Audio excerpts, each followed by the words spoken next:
네, 이번 준랩 세미나 시작하도록 하겠습니다. 이번 준랩 세미나는 CAE 파트 2와 그리고 멀티모델 AI for Fault Detection and Diagnosis 부분 발표 시작하도록 하겠습니다. 첫 번째 발표는 CAE 파트 2 발표해 주시면 감사하겠습니다.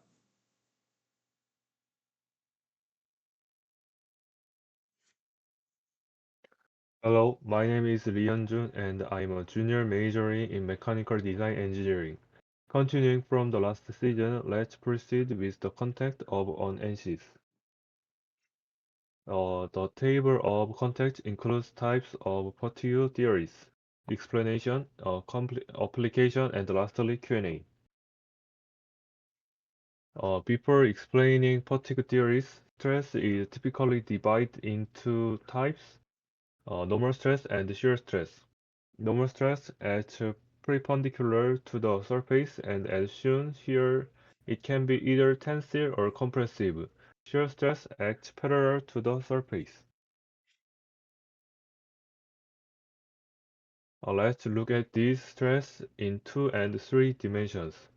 In 2D, there are 2 normal stresses and 1 shear stress, whereas in 3D, there are 3 normal stresses and 3 shear stresses. As the dimensionality increases, the number of interacting stress also increases. Now let's explore the types of theories that represent these stresses. The first is the maximum principal stress theory. This theory assumes that yielding occurs when the maximum principal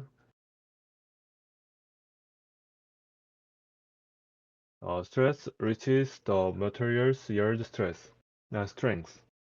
Yielding occurs when any principal stress exceeds the yield stress or when the minimum principal stress in the negative direction reaches the yield strength. It is suitable for brittle materials where failure is caused by principal stress rather than shear deformation. The second is maximum shear stress theory. This theory assumes that yielding occurs when the maximum shear stress reaches the maximum shear stress corresponding to the material's yield strength. For yielding to occur, the maximum shear stress must exceed the material's shear yield strength. It is mainly used for ductile materials and is useful for evaluating the onset of plastic deformation. The third is the maximum distortion energy theory, also known as von Mises stress. This theory assumes that yielding occurs when the amount of distortion energy equals the distortion energy calculated from the material's yield strength. It is widely used for ductile materials and is especially adopted as a basic criticism. Infinite element uh, anal analyze, analysis. This theory argues that yielding is determined by distortion energy and is considered the most realistic theory.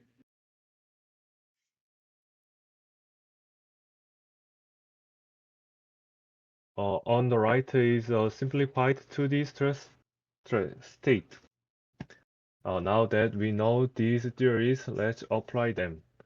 The material of the object to be analyzed in this case is structural steel and its yield strength is 250 megapascal. Yield strength refers to stress level at which a material begins to deform permanently. For the application, the objects to be analyzed are 40, 40, 1000, a long road, and a ring. Starting with the 40-40-1000 road, the mesh consists of 9,065 nodes and 1,600 elements. The applied load is 40 kilogram weight places at the end in the vertical direction, while the opposite end is fixed. Analysis research show a displacement of 3.0584 millimeter and a stress of 37.673 megapascal, which is below the yield strength. Thus, the material remains in the elastic region and can return to its original state.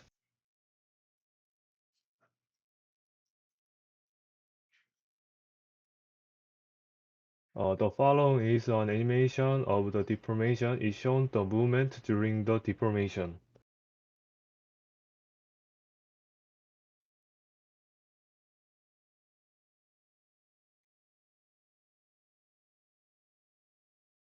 Using the particle tools life feature, we can determine that this level of force can withstand 1 million load cycles.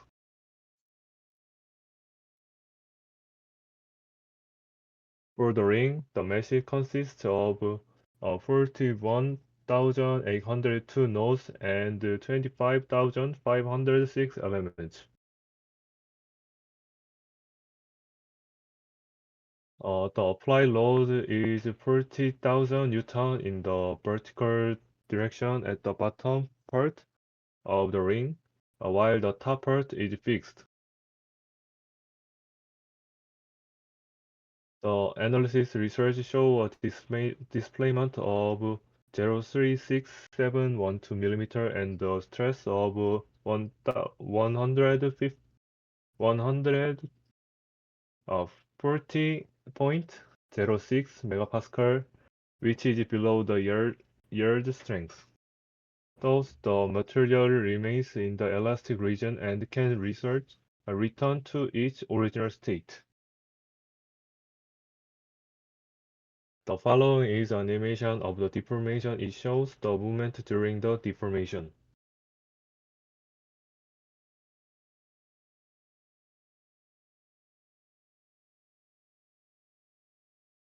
Using the particle tools life feature, we can determine that this level of force can withstand 1 million load cycles. Thank you. 네. 네. 첫 번째 세미나 끝났고, 이제, 질문해 주시면 감사하겠습니다.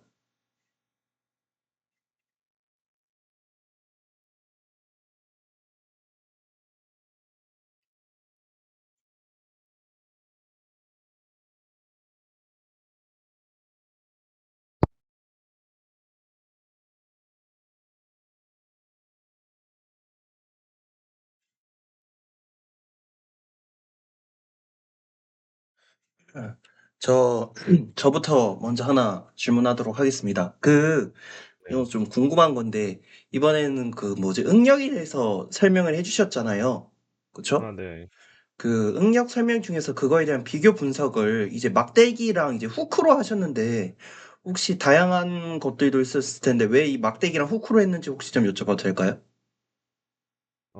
사실 뭐 막대기라는 이유는 일반적으로 사람이 응력이라는 것을 표현하기 위해서는 일단 보통 그 벽에 붙어 있는 막대기가 이제 표현하기 좋은 이유가 끝에 응력을 줬을 때 변형이랑 그다음에 그 응력 자체가 보기가 수월해가지고 일반적으로 그냥 우리 만약 교육용에 이런 거 쓸 때도 이제 이런 긴 바를 많이 쓰고요.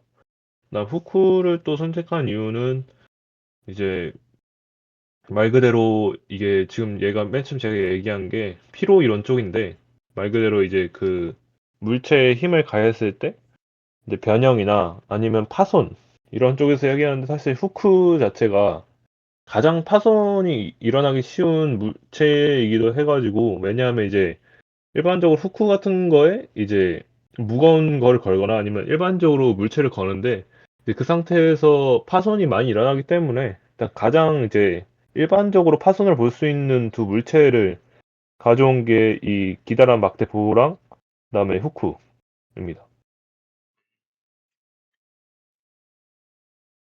그래서 정리하면 가장 파손이 일어나기 쉬운 물체라서 이게 두 개를 선정했습니다. 네, 알겠습니다. 감사합니다. 네. 잠깐 설명을 그냥 덧붙이면, 일반적으로 이 뭐 보통 이렇게 주응력설이나 전달 응력이나 변형 에너지가 있는데, 이 세 개 중에서는 사실 제일 근접한 건 사실 요거긴 합니다. 본 미세스 이론이라기도 하고, 그냥 뭐 그 전단 변형 에너지설이라고도 말하는데, 그 이유 자체가 이 세 번째가 첫 번째랑 두 번째를 각각 착안해 가지고 만든 이론이 이 세 번째 이론입니다. 그래서 그냥 방금 같은 NCS에서도 여기 응력대로 보면 다 본 미세스 응력을 따라서 나온 거고요. 그다음에 변형률 같은 경우는 이제 그거는 이제 값에 따라서 나온 거기 때문에 그거는 다른 거고, 그래서 일반적으로 응력 같은 걸 표현할 때는 대부분 이제 본 미세스 응력을 사용한다고 생각하면 좋을 것 같습니다. 해도 한 2분 정도 있다가 질문이 없으면 그냥 제가 몇몇 개만 설명드리고 이제 끝내도록 하겠습니다.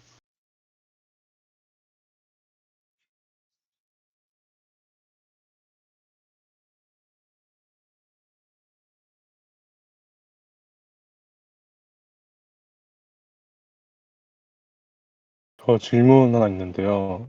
네. 그 마지막에 그 패티그 툴이 이제 피그 툴 말하시는 건가요? 네.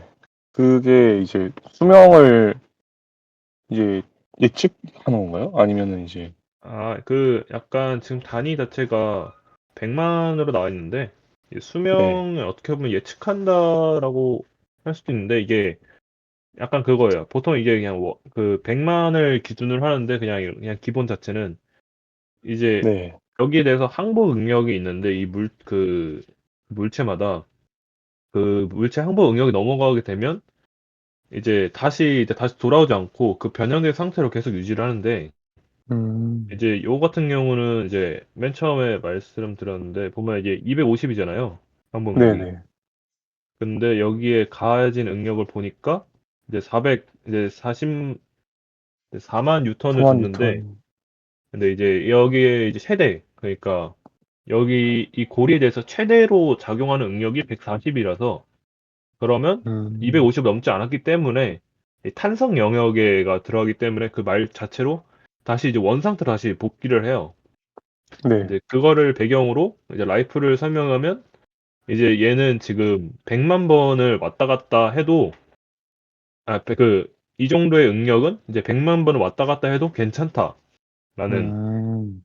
만약에 이 이상으로 이제 힘을 주게 되면 이제 이 100만 번이 아니라 뭐 더 줄거나 아니면 이제 아예 그냥 라이프 자체가 안 나오는, 그런 식으로 음. 표현되는데, 또 여기 안에서는 또 퍼티그 툴 해가지고 안에 또 이제 또 그 필요에 따라서 또 이제 그 방 같은 경우는 응력에 대한 설명이고, 또 네. 따로 이제 수명에 관해서 이론이 4개 정도가 있는데, 근데 거기까지 말하기에는 너무 딥해가지고, 음. 그래서 일반적으로 이제 만약 궁금하시면 군맨 선도 치면 되는데, 보통 그냥 간단하게 군맨 선도를 많이 하거든요. 선도 자체가 4개인데 음. 이제 그 초점을 어디에 맞추냐에 따라 그 이론들이 조금 달라지는데, 예를 들어 뭐 전단이나 아니면 그냥 단순 그냥 그 수직 응력이나 아니면 뭐 그 아니면 그 회전 그쪽이나 힘을 주는 거에 따라서 각각 달라지는데, 그래서 다시 이제 종합해서 말하면 이제 이 정도의 응력은 얘가 100만 번을 해도 괜찮다라는 걸 이제 말해주는 거예요. 그냥 단순 이제 시뮬레이션 상에서 그냥 수치인 거죠. 아, 이 그림 이 영상 말하시는 거예요? 네네. 이런 걸 이제 100만 번 반복하는 힘을 이제 버틸 수 있다. 100만 번 해도 그런, 버틸 수 있다. 아, 근데 이것도 마찬가지로 이제 100만 번 해도 버틸 수 있다.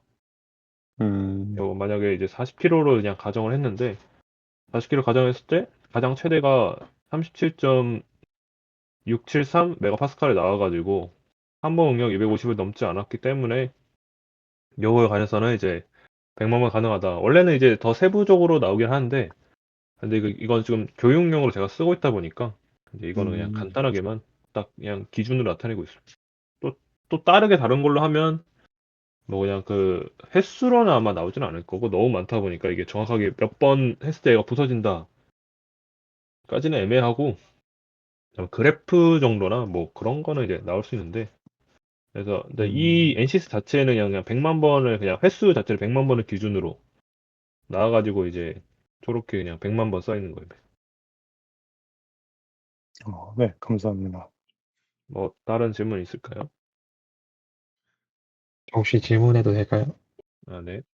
네, 그 15페이지에 이제 노드랑 요소의 개수를 이제 정했는데, 이 노드랑 요소의 개수에 따라서 수명이 달라지나요?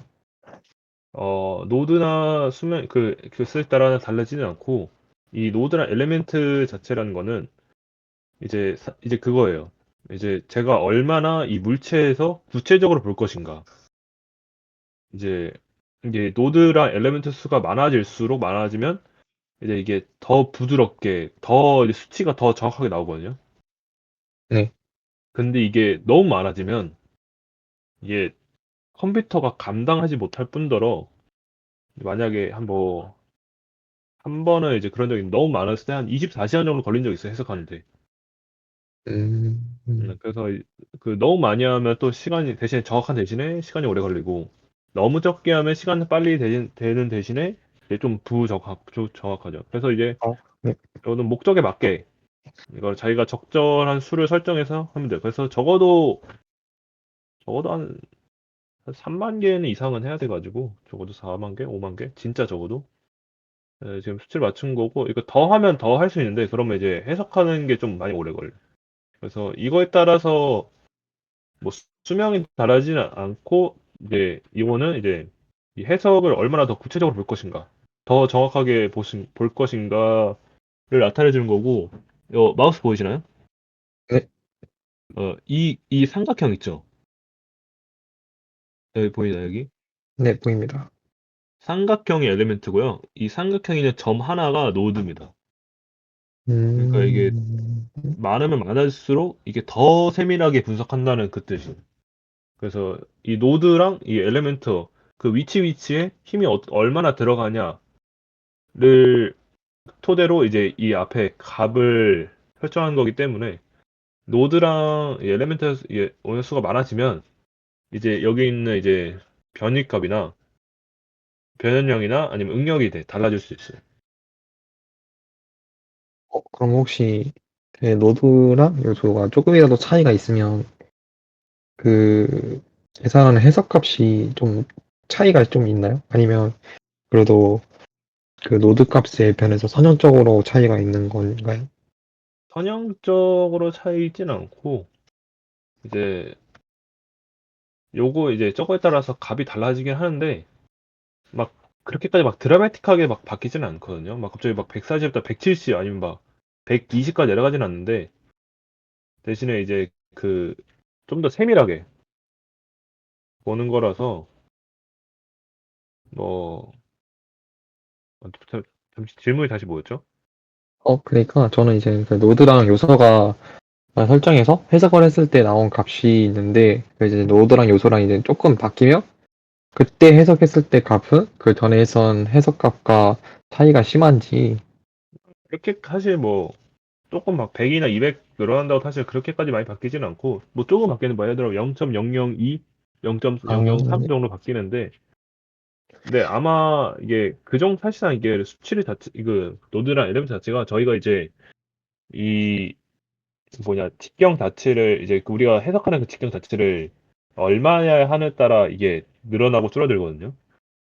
네. 근데 이게 사실상 조금만 이제 예를 들어 우리가 맨 처음에 0.1로 조정했는데 지금 같은 경우는 그냥 간단히 이제 리솔루션이라 해가지고 1부터 7까지인데 이제 지난번에 설명드린 것처럼 그냥 간단하게 그냥 설정하는 거고 이제 직업이나 이런 약간 이런 그쪽 NCS나 아니면 이런 쪽으로 이제 직업군 하시는 분들은 이제 이것보다 더 세밀하게 해가지고 막 한 번 돌릴 때 막 3시간, 4시간씩 돌려가지고 좋은 컴퓨터로 그렇게 하는데 근데 예를 들어 0.1에서 0.09로만 바꿔도 이 노드 수가 갑자기 막 한 3만 개, 4만 개가 이렇게 늘어나가지고 사실상 그 100, 200개 정도로 이제 따로 우리가 수치를 정할 수는 없어가지고 그렇게 올라가진 않고 기본적으로 그냥 한 번 바뀔 때마다 한 10,000개, 20,000개씩 바뀐다고 생각하면 돼가지고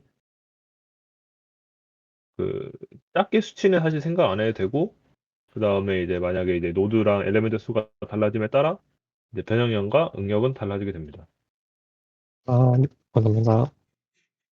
현실적으로 바뀐다고 생각하면 좀 좋을 것 같아요. 점점 이게 늘어나면 늘어날수록. 음, 네.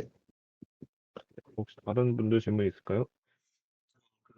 이 항복 응력에 대해서에 대한 그 개념이 지금 살짝 잘 안 잡혀져 있어서 그러는데 혹시 항복 응력에 대한 설명과 요게 그 본 미세스 응력에 대한 설명 혹시 한 번 더 구체적으로 설명 가능할까요? 항복 응력과 이제 본 미세스 응력에 대한 설명 부탁드립니다. 네, 항복 응력 또는 이제 항복 강도라고도 말하긴 하는데 이 항복 강도라는 것 자체가 그 각각마다 그 제품의 그 재료가 있잖아요. 그 재료에 대해서 이 재료가 얼마만큼의 응력을 버틸 수 있냐. 그러니까 변형이 딱 일어나기 전까지의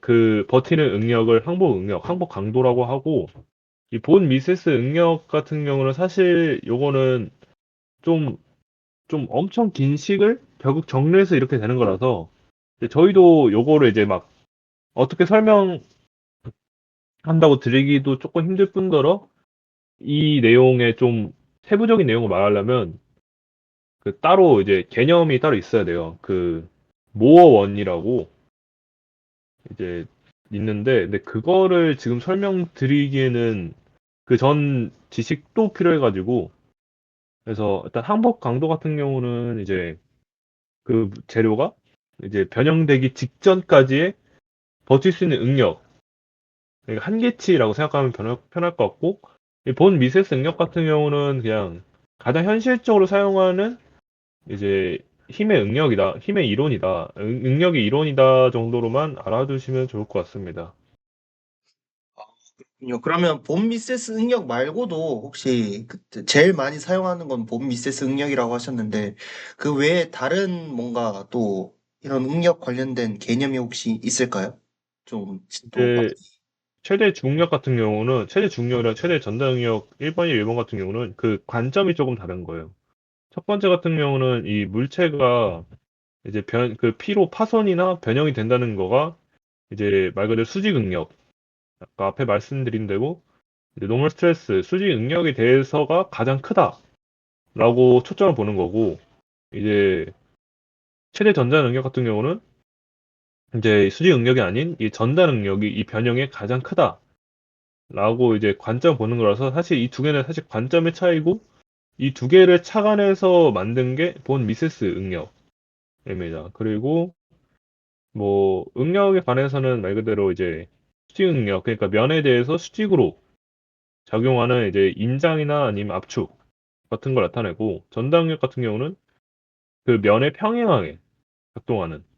대부분 사실 어떻게 이제 일반적으로 생활에서는 사실 전달 응력은 느끼기는 많이 힘들고 대부분 약간 이제 수직 응력이 좀 대부분이긴 합니다.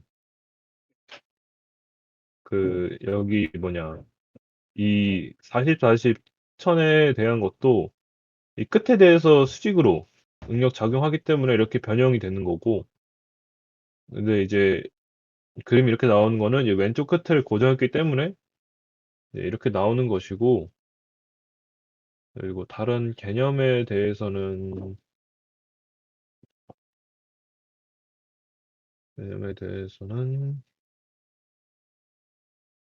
안 됐고, 그림을 조금 이제 약간 이해하기 어려우면 약간 이 2D 그림을 보면 좀 이해하기 쉬운데, 이 면에 대해서 수직하는 시그마가 이제 수직 응력이고, 이제 T자로 이제 토크처럼 나와 있는 게 이제 전달 응력입니다. 개념적인 거는 요 정도 설명이 될 것 같은데, 혹시 더 궁금한 게 있을까요? 일단 전화 된것 같습니다. 감사합니다. 사실 이 이론 자체가, 어, 말 그대로 파손이, 사실 뭐 여기에 대해서 파손 이상으로 힘을 주게 되면 이 NC 자체가 안 돌아가기 때문에, 사실 파손을 생각하는 것 자체가 그냥, 파손은 사실 애매하고, 사실상 이제 파손까지 가기 전에 변형만 돼도 사실 그 물체에 대해서 큰 사고기 때문에 대부분 변형을 좀 많이 봅니다. 그래서 항복 강도라는 것도 말 그대로 변형 때문에 그런 거니까. 그래서 이 물체, 그래서 항상 이제 힘을 주거나 이제 그럴 때도 이제 탄성 영역에서만 할 수 있게. 만약에 이거 물체를 뭐 굽히거나 그런 거면 상관이 없겠다만, 일반적으로 쓰는 물체라면 이제 변형되지 않아야 되니까, 이제 이렇게 이 이론을 알고 NC스를 사용함으로써 그래도 이 정도 힘까지는 괜찮구나라는 걸 이제 알 수 있는, 약간 그런 걸 알려주기 위해서 이렇게 NC스를 보여드렸습니다.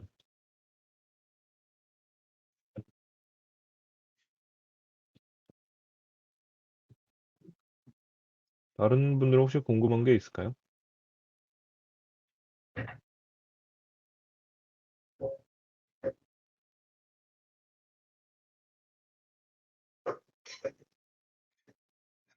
더 질문이 있을까요?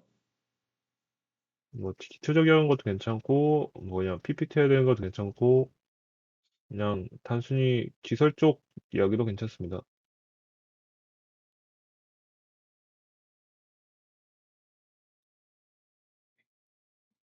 네, 더 이상 질문이 안 나오는 것 같으니, 네, 이첫 번째 세미나는 이것으로 마치도록 하겠고, 다음 이제 두 번째 세미나 준비해 주시면 감사하겠습니다.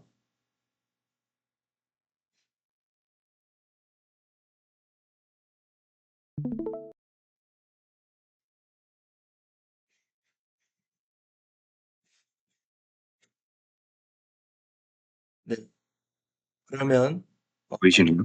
네, 잘 보입니다. 혹시 한두 번 넘겨 주실 수 있을까요? 네, 잘 넘어가는 거 확인하였습니다. 네, 녹화 버튼 준비해 주시면 감사하겠습니다.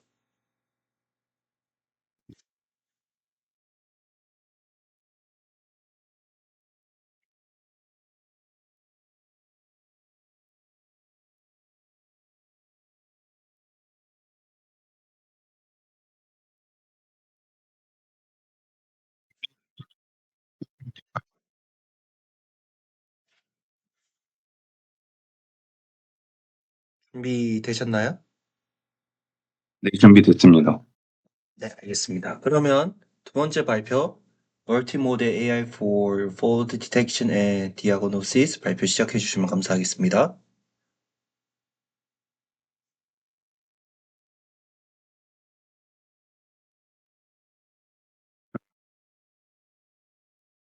The department, and I will be giving today presentation. In this talk, I will introduce how to pre-process various data and build a multimodal AI to predict failure based on the project I worked on. The overall structure of the presentation will go in the order of CSV data pre-processing, wave audio data pre-processing, and then model creation and evaluation.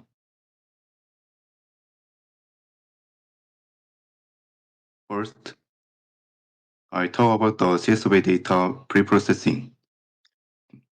Properly pre-processing raw data is crucial to improve the efficiency of AR model training and obtain new features that help with model predictions.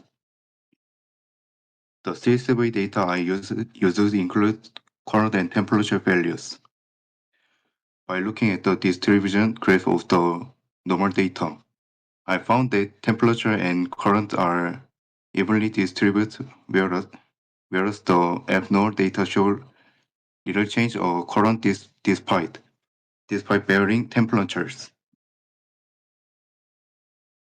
From this, I was able to establish a new criterion for determining whether the current lies within a specific range when certain data is input, making it easier to separate abnormal data while considering the margin of error.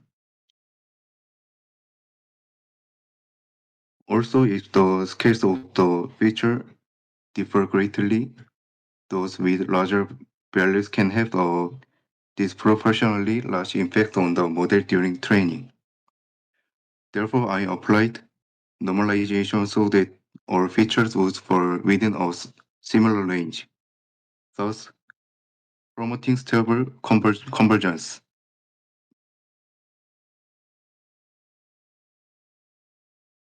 Next is the audio data processing.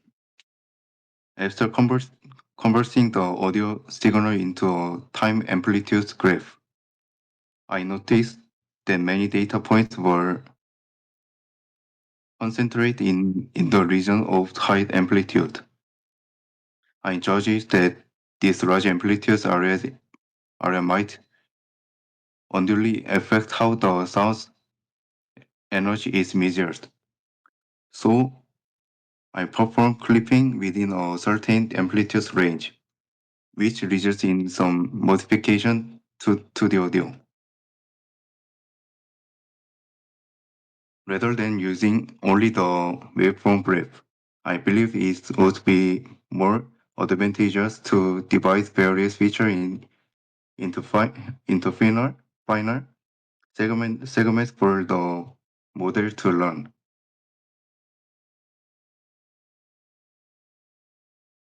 After that, I converted the audio from the time domain to the time frequency domain. Instead of using a general spectrogram, I uses the MER spectrogram, which applies a MER scale reflecting human auditory characteristics. It provides higher resolution in lower frequency range and lower resolution in higher frequency range.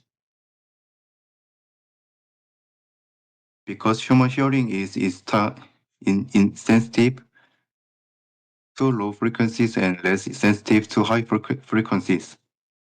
Using a MER spectrogram can help reduce the impact of noise, as noise often concentrates in high frequency rays. However, since the high frequency characteristics can become blurred, I further apply a log transformation to highlight important feature in the low frequency range. Checking the resulting image, I saw that the low frequency region was expanded to a low transformation.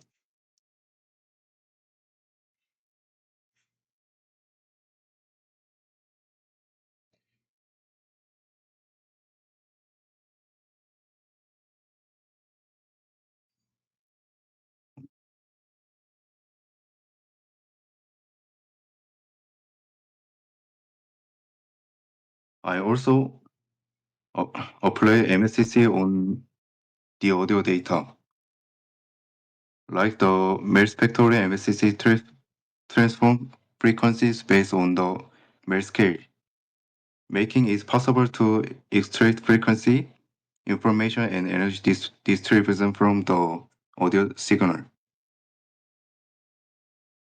In the graph, I obtain The x-axis represents time, the y-axis represents frequency, and the color represents energy.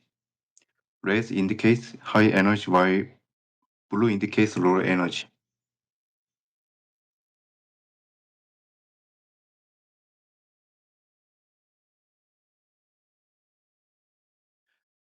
I then applied delta MCC, which captured the temporal rate of change of MCC by calculating the difference between the MCC values of the previous and subsequent frame for each frame. While MCC contains relatively static information, delta MCC show how quickly the audio signal change over time, making it useful for learning dynamic K3 trees. This allows the model to learn changing patterns and helps capture and reflect momentary noise or signal distortion. In the figures color map, red show where the energy is increasing and blue show where it is decreasing.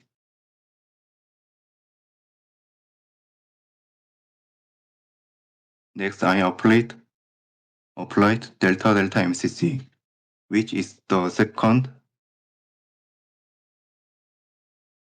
derivative capturing the rate of change of the delta MCC itself. Although delta MCC can capture change over time, it struggles with abrupt changes. Therefore, by factoring in the rate of change of the delta MCC, we can capture the acceleration of the audio signals change, essentially the change of the change. In the figure color map, red indicates areas where energy is increasing rapidly, and blue increased areas where energy is decreasing rapidly.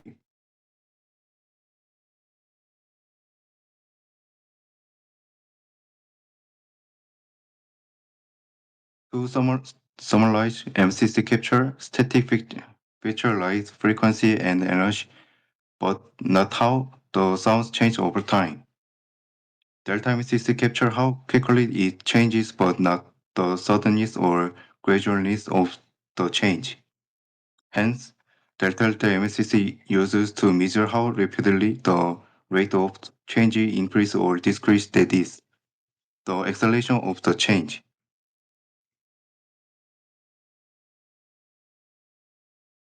Now, let's move on the model creation process. I use a standard artificial neural network for the CSV data and CNN model for the web files. Here I employed modules such as residual blocks and case and excitation blocks, and ultimately merged the two pathways to perform binary classification by applying a sigmoid function at the output layer.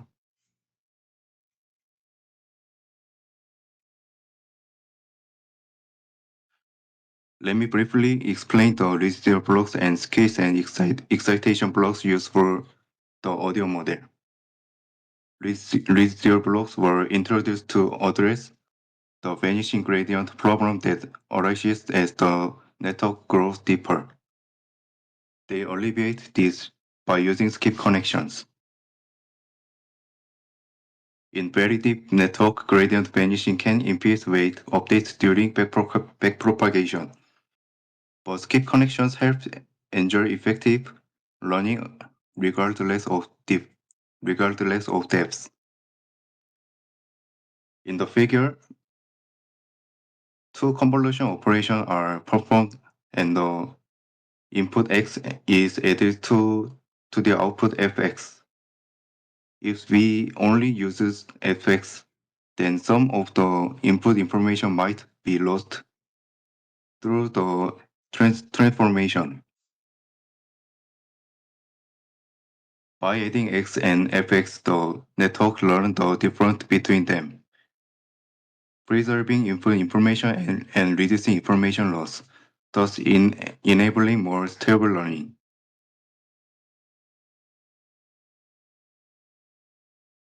Next is the squeeze and excitation block.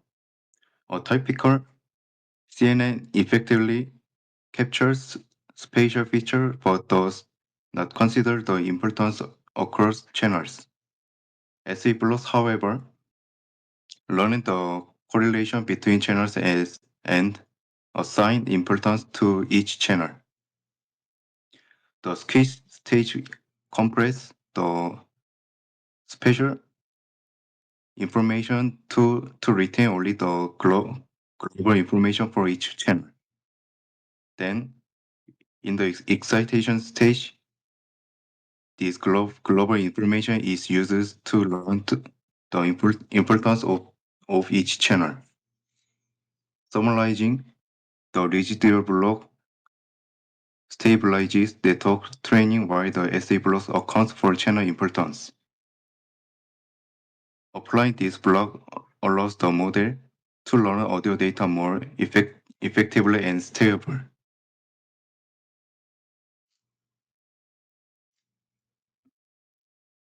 Finally, throughout this process, I evaluated the model not only using accuracy, but also by checking whether it's correctly predict abnormal data analyzing precision. Recall F1 score, ROC, AUC, and other metrics to find the optimal model. In actual fault diagnosis, fault data is usually limited, which creates data imbalance. Moreover, faults can occur for various reasons, making it hard to correct large amount of data.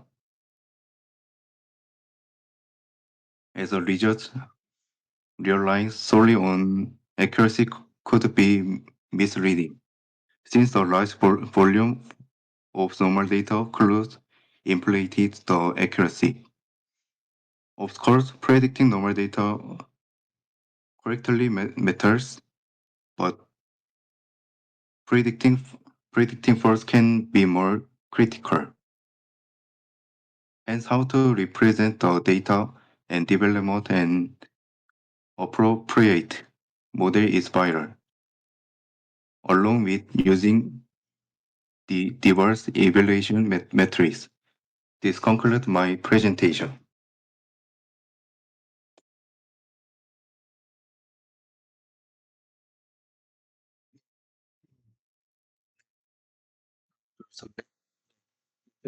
그렇습니다. 네, 다음 이제 질의응답 해주시면 감사하겠습니다.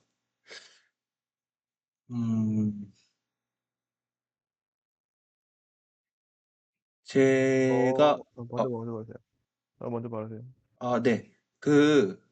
아까 계속 위에서부터 에너지를 계속 언급을 해주시던데, 혹시 그 에너지가 무슨 에너지인지 여쭤봐도 될까요? 소리에 대한 에너지를 뜻하는 건데, 이제 그 에너지는 소리의 진폭에 따라서 정해집니다.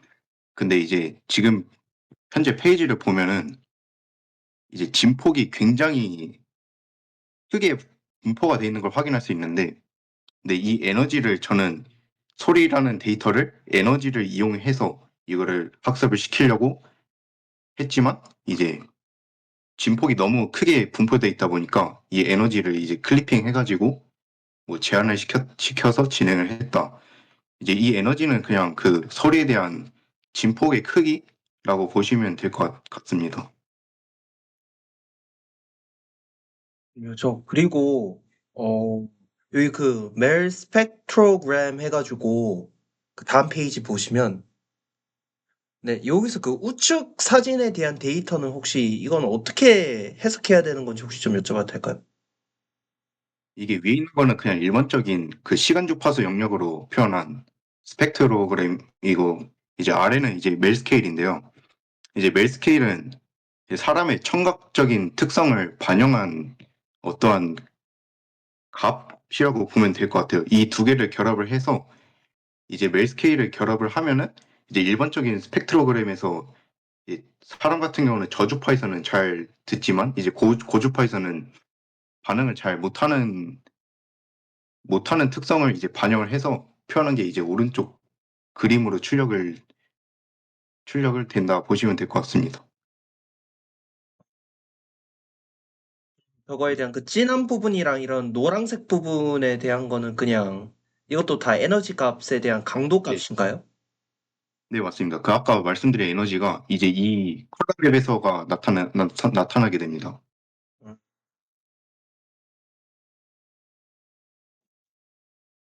그리고 마지막 질문이 그 마지막 페이지에 봐보시면 이제 컨퓨전 매트릭스 부분에 보면 이제 뭐 놀물 부분이랑 이제 보니까 이 학습이 그래도 괜찮게 된 것 같은데 혹시 뭐를 학습시킨 건지 좀 여쭤봐도 될까요? 결과적으로 오디오랑 그거 일단 그 무슨 데이터를 가지고 이 CSV 파일이 어떤 데이터인지 좀 혹시 설명해 주시고 그거에 대한 결과값이 이 결과값으로 인해 어떤 결론이 도출되었는지 혹시 좀 여쭤봐도 될까요?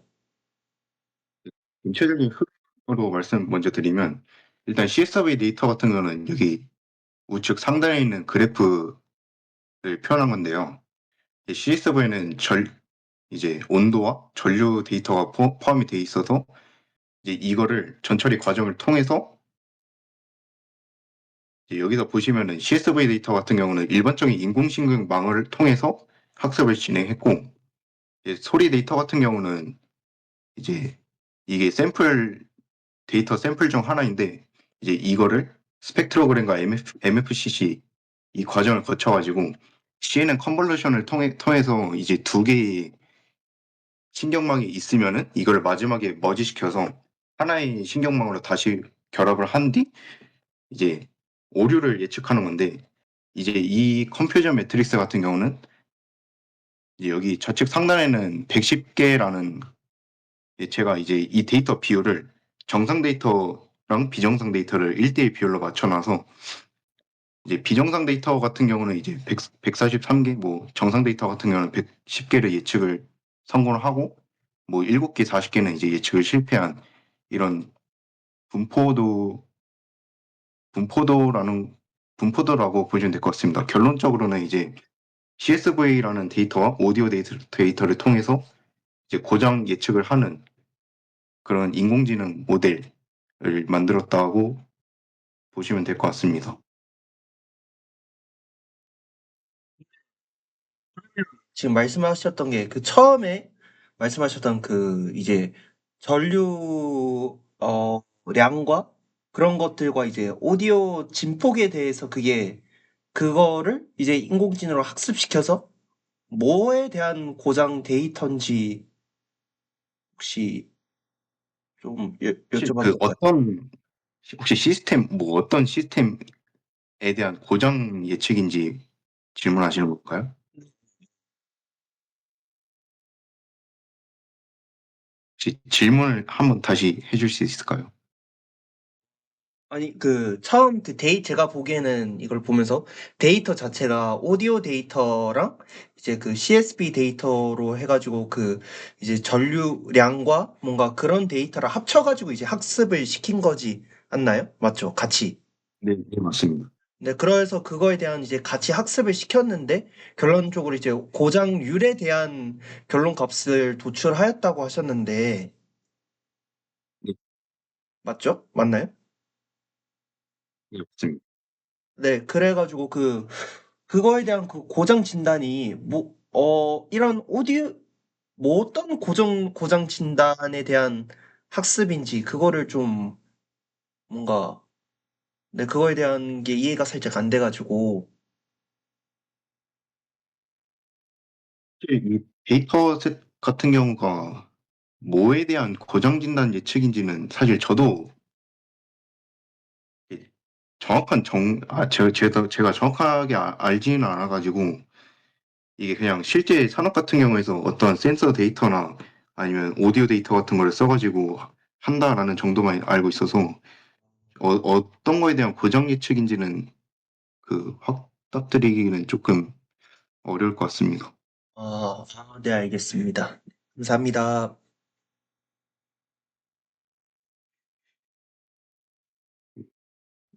저 질문 있습니다. 그 네. 3페이지에서 CSV 데이터에는 전류값과 온도값이 포함됐다는데, 근데 이 전류값이랑 온도값이 어떤 부분에 대한 전류값과 온도값인지 알 수 있을까요?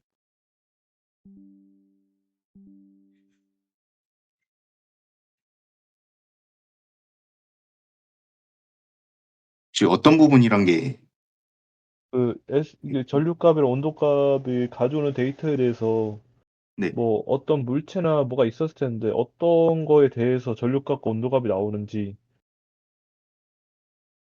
그게 궁금해요. 보통 그냥 뭐 일반적으로 막 예를 들어 뭐 일반적인 뭐 예를 들어 어떤 보드가 있어가지고 그런 데에서 특정 뭐 센서에 대해서 뭐 전류나 온도값이나 그 바로 이해가 되는데, 여기 같은 경우는 AI 그 전처리 시스템 자체에서 온도값과 전류값인데 이 온도값이나 전류값이 어디서 나오는지 알고 싶습니다. 이게 제가 진행했던 이 데이터셋 같은 경우는 제가 주어진 거를 바탕으로 한 거라서 어떤 아, 회로 이게 사실 어떤 회로일 수도 있고 이거는 저도 확실하게는 알지는 못합니다. 이게 지금 데이터셋 같은 경우는. 그래서 이게 만약에 아까도 이전에 질문하셨던 것처럼 말씀드렸다시피 산업에서 쓰면은 뭐 어떤 회로에 대한 뭐 온도나 전류값이 될 수도 있는 거고 이것도 살짝 이것도 사실 제가 확답드리기는 조금 어려울 것 같습니다. 그래서 그냥 그래프 같은 경우는 그냥 온도에 따른 전류값 정도로만 측정이 된 걸로 보시면 될 것 같습니다. 그러면 CSV 파일 데이터 이런 거 자체가 그냥 뭐 딱히 특정돼 있는 건 아니고 어느 영역에서의 데이터라고 보면 될까요, 그러면? 네, 그렇게 보시면 될 것 같습니다.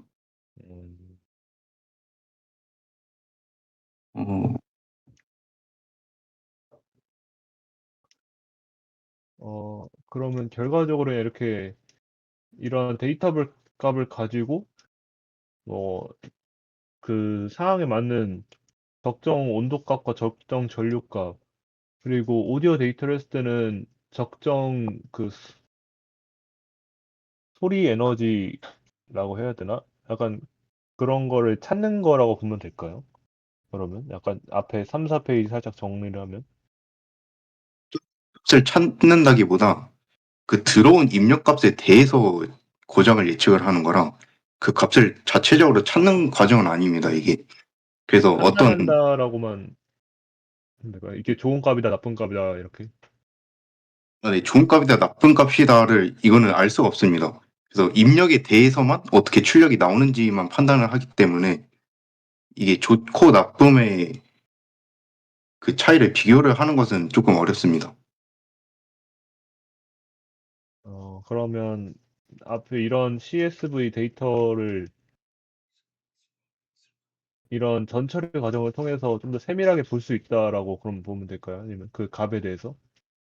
네, 전처리 과정을 하는 이유 자체가 예를 들면은 지금 이제 이 프로젝트의 최종 목적은 그 고장 예측을 하는 것인데 이제 여기가 이제 이 데이터에서 파란 색깔 같은 경우가 이제 비정상 데이터, 빨간색 같은 경우가 정상 데이터를 나타낸 것인데 이걸 이제 전처리를 하면은 전처리 과정을 통해서 이제 그 데이터의 셋을 이제 분리를 하는 과정, 이제 모델을 학습을 할 때 더 효율적으로 학습을 할 수 있도록 이렇게 전처리 과정을 하는 것이고 그 이후에 또 정교화 과정 같은 경우도 하는데 이거는 이제 값의 범위가 매우 크기 때문에 이거를 일정한 스케일로 맞춰지지 않으면 모델을 학습하는 데 영향을 끼치기 때문에 이게 스케일을 또 일정한 범위로 설정할 수 있게 이렇게 정교화 과정까지 거친다라고 보시면 될 것 같습니다. 그러니까 결론적으로 그냥 인공지능을 학습하는 데 있어서 더 효율적으로 학습을 시키겠다. 이렇게 보시면 될 것 같습니다. 네, 감사합니다.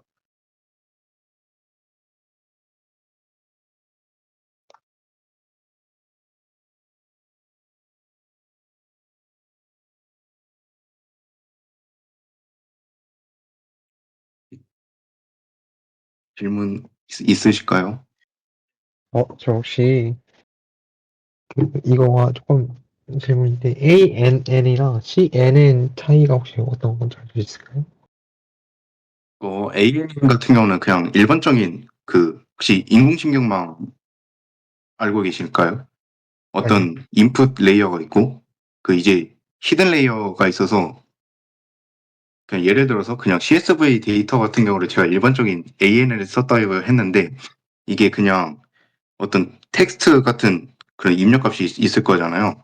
이제 이런 입력값에 대해서 예측을 하는 건데 이제 CNN 같은 경우는 이제 2차원이에요. 2차원. 데이터가 2차원이어서 이제 특히 이미지 같은 경우를 학습할 때 쓰는데 이 과정에서 이제 필터를 통해서 이제 특징들을 픽셀 단위로 추출을 하는 그런 네트워크 모델이라고 보시면 될 것 같은데, 그러니까 둘의 차이는 음, 그러니까 약간 차원이 1차원이냐 2차원이냐에 따라서 사용되는 모델 이 정도라고 보시면은 조금 더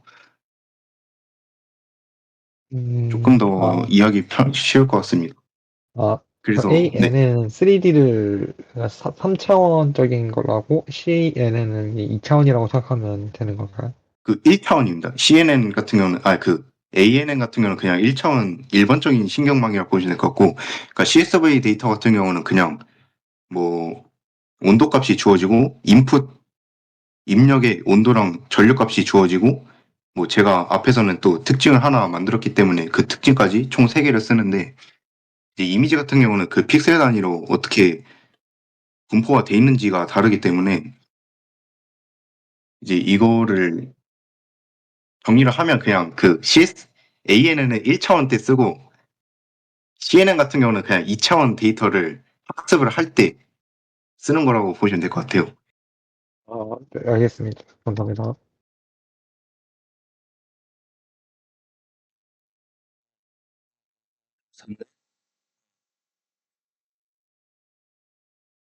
제 목소리 들리나요? 아, 네, 들립니다. 아, 네, 네. 여기서, 그래서, 네, 10페이지 쪽에, 잠시만요.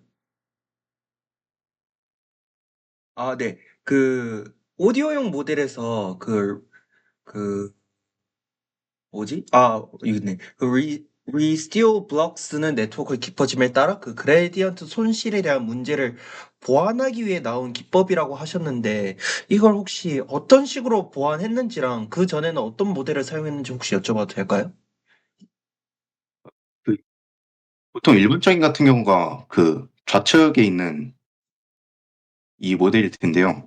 보면은 이제 화살표를 보셔야 됩니다. 여기서 이제 계속 그 다음 컨볼루션 과정을 거치면서 최종 결과를 짓는데 이제 인공지능을 학습을 하면은 역전파 과정을 거치는데 이제 화살표 반대 방향으로 이제 가서 어떠한 가중치를 업데이트 시키는데 이때 그 그레디언트 손실 문제가 발생합니다. 왜 발생하냐면 층이 깊어지면은 역전파하는 과정에서 계산되는 그 값들이 점점 작아지기 때문에 학습이 제대로 안 되는 그런 상황이 발생하는데 이제 리지듀얼 블록 같은 경우를 사용하면 이 화살표에서 처음에 맨 시작이 3 곱하기 3 컨볼루션 과정에서 다음 컨볼루션으로 진행이 되는데 이제 2개의 컨볼루션을 건너뛰어서 그 다음 입력으로 들어가는 걸 확인할 수 있을 겁니다. 근데 여기서 이게 왜 그레디언트 손실 문제를 방지할 수 있냐면 여기서 이제 보면은 출력값과 그 2개의 컨볼루션 이전의 입력의 값을 동시에 입력을 함으로써 얘기를 다시 정리 좀 할게요.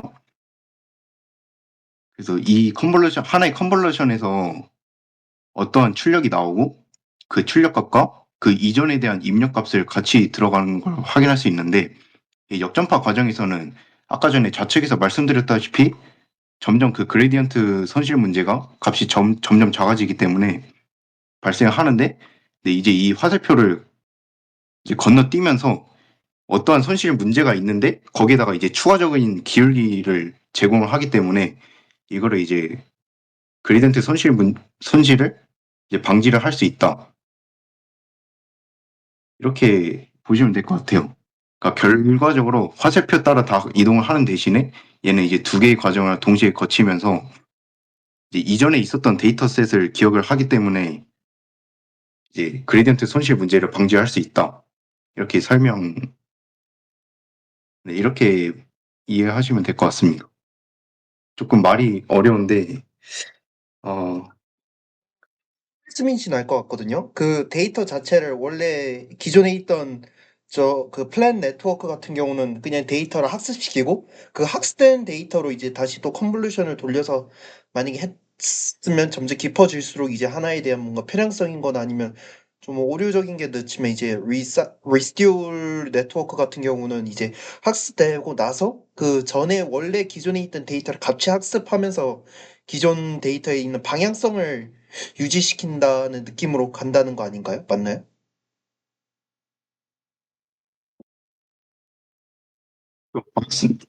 그렇긴 하죠. 이제 그냥 제가 다시 설명드릴게요. 이게 제가 설명이 잘 안 돼서 이제 그 역전파 알고 계시지 않으신가요? 네, 그 맞습니다. 준영님은? 네. 역전파를 하면은 혹시 기울기 손실 문제가 발생하는 것도 네, 이거는 맞죠. 알고 계시나요? 네. 근데 여기서 이 블록만 다시 설명드리면 역전파를 하면은 그 이어진 신경망 그 노드를 모두 다 거치잖아요. 네. 웨이트를 업데이트를 하기 위해서. 근데 이제 여기서 이 블록 같은 경우는 두 개의 컨볼루션을 같이 이 과정만 한번 확인해 보겠습니다. 이 맨 아래 있는 과정. 이 화살표를 따라가면은 이 입력까지 가는데 이때 이제 만약에 그레디언트 손실 문제가 발생했다 하면은 이제 이 소프트맥스를 통해서 나온 이 두 개를 건너뛰는 화살표가 있는 것을 확인할 수 있는데 여기서 이제 추가적으로 그 기울기 손실 문제를 방지하기 위해서 추가적인 기울기를 더 제공을 한다. 그러니까 이전에 사용했던 기울기 정보를 그대로 이제 층이 깊어질수록 이제 정보를 추가적으로 제공을 해준다. 그래서 기울기 손실 문제를 방지를 한다. 이게 진짜 개념이 이게 조금 어려운데, 어, 근데 무슨 말씀이신 것 같습니다.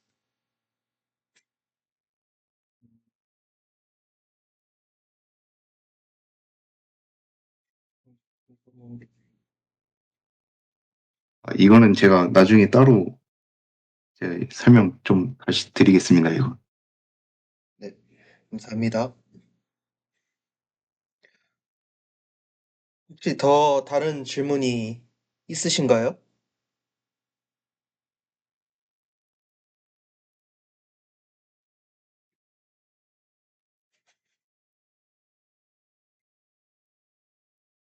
네, 그러면 오늘 이번 주차 세미나는 어, 여기까지 하는 걸로 하겠고, 그리고 다음 주 세미나 같은 경우는 이제 저와 이제 박성 씨께서 이제 준비해 주시면 감사하겠습니다.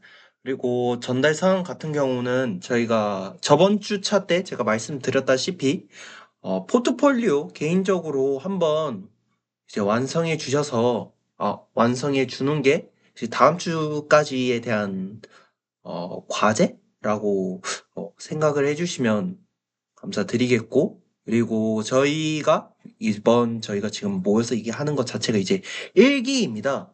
그래서 다음 이제 이거가 이제 1월 30일까지 하고, 이제 다시 2월 1일부터 다시 새로운 멤버로 해서 8명에서 10명 정도 다시 이제 시행하려고 하는데, 그 부분에서는 이제 개인별로 이제 상담과 이제 진행 여부를 여쭤본 다음에 이제 기존 멤버와 이제 구 멤버와 이제 신멤버로 다시 해서 진행할 예정이니 이제 인지해 주시면 감사하겠습니다.